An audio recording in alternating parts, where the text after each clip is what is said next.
अगर हम income tax को ना भी देखें तो भी देश में जितनी भी अर्बन लोकल बॉडीज हैं, यानी कि अगर महाराष्ट्र के अंदर अर्बन बॉडीज को हम देखें तो वहाँ महाराष्ट्र में जो बड़े बड़े शहर हैं उसके अंदर अर्बन बॉडीज हैं, जैसे बॉम्बे हो गया, पुणे हो गया, नागपुर हो गया। मध्य प्रदेश के अंदर इंदौर हो गया, भोपाल हो गया, ग्वालियर हो गया।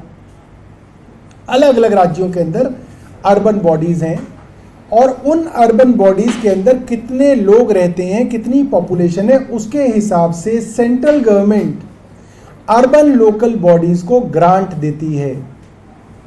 मैं इनकम टैक्स की बात नहीं कर रहा, मैं सिर्फ वो हक मांग रहा हूं जो एमसीडी को अर्बन लोकल बॉडी होने के नाते केंद्र सरकार को देना चाहिए।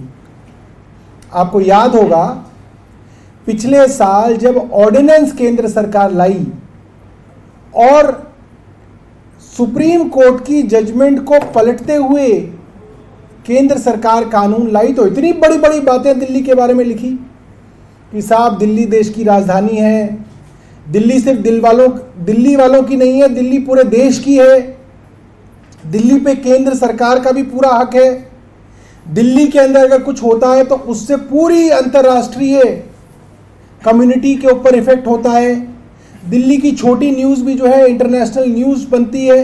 इतनी बड़ी बड़ी बातें लिखी केंद्र सरकार ने दिल्ली के बारे में, क्यों?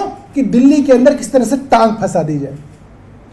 भाई जब आपने दिल्ली को इतनी बड़ी उसकी वैल्यू बनाई कि केंद्र सरकार किसी तरीके से अपने एलजी को पावर वहां दे दे, तो कुछ पैसा भी तो दो।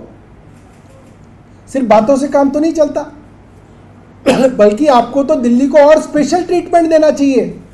मैं प्रधानमंत्री जी से निवेदन करूंगा कि बड़ी बड़ी बातें करने से कुछ नहीं होगा।